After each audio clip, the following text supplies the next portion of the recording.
اللہم صلی علی محمد وعلی آل محمد وبارک وسلم۔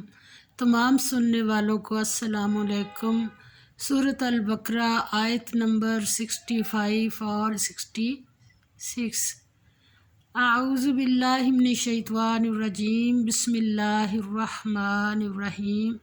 اللہ تعالیٰ فرماتے ہیں وَلَقَدْ، اور البتہ یقیناً، تم جانتے ہو الذین، ان کو جنہوں نے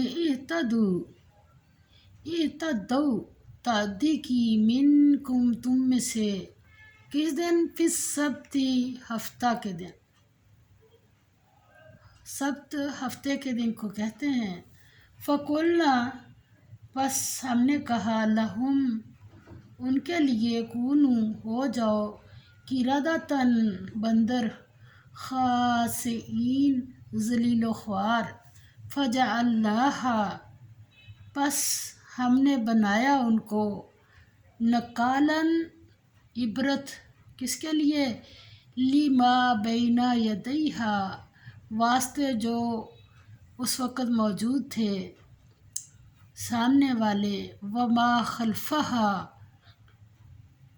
اور جو ان کے پیچھے آنے والے تھے۔ کن کے؟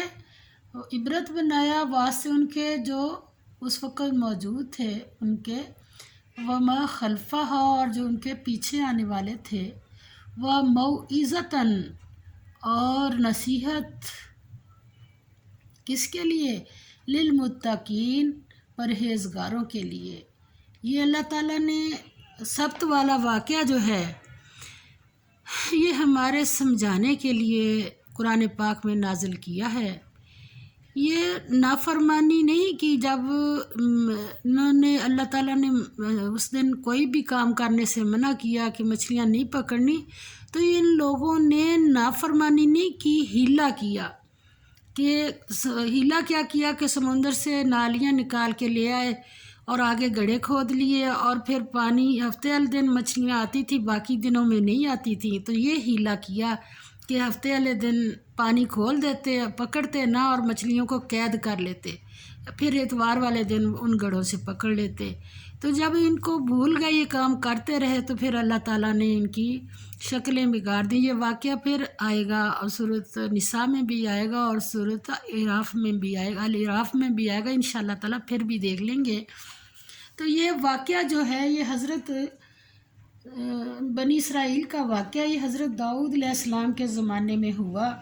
بنی اسرائیل کے لیے ہفتے کا دن معظم اور عبادت کے لیے مقرر تھا، اور مچھلی کا شکار بھی اس روز ممنوع تھا۔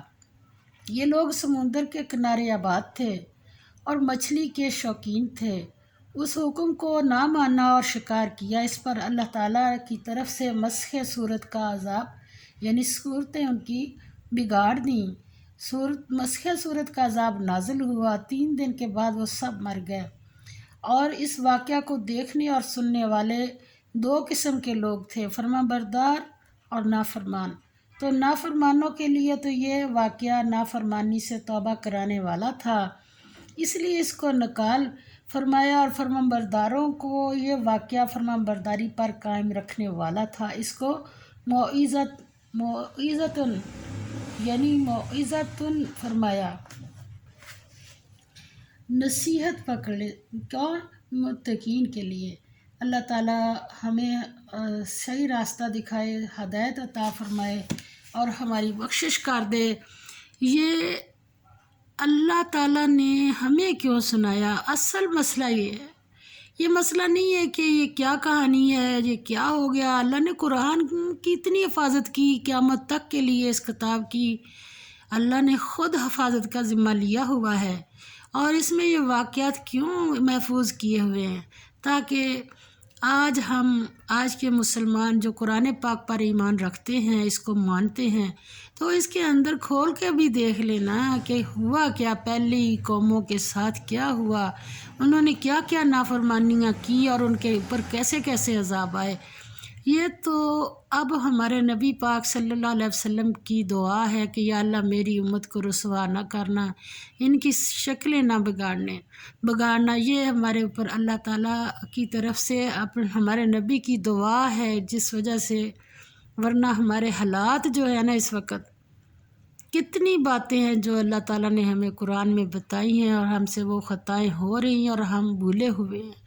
اللہ تعالیٰ مجھے سب سے پہلے ایمان لانے والی اس باتوں پر اور مجھے سب سے پہلے عمل کرنے والی بنائے، اور اس کے بعد جو بھی میرے بہن بھائی سنیں اور یہ فکر ہم ضرور کریں کہ اللہ کا ہمارے ساتھ کیا ہے، اللہ کا منشا کیا ہے کہ ہم قرآن پاک کو پس پش ڈال دیں یا اس کے اوپر عمل کریں۔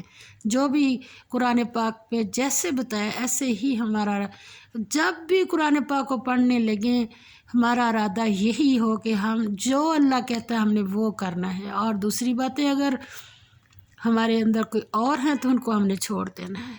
وآخر دعوانا ان الحمد للہ رب العالمین، آمین یا رب العالمین۔